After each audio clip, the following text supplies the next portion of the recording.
If you want to package this program up into an executable that you can run by double clicking on, it's not that hard to do.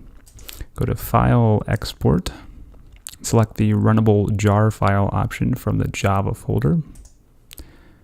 Specify the class that contains the main method that you want to run. For us, that's the flies class. And specify a destination you want to save the executable to. I'll just drop it on my desktop. So now I have this flies.jar file on my desktop, and if I double click this, it'll run our program.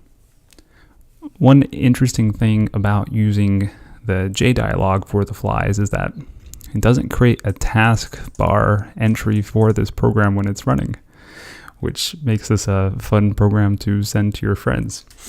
If you actually want to terminate the program, you'll have to open up Task Manager and find the Java process listed here. And terminating that process will terminate the program.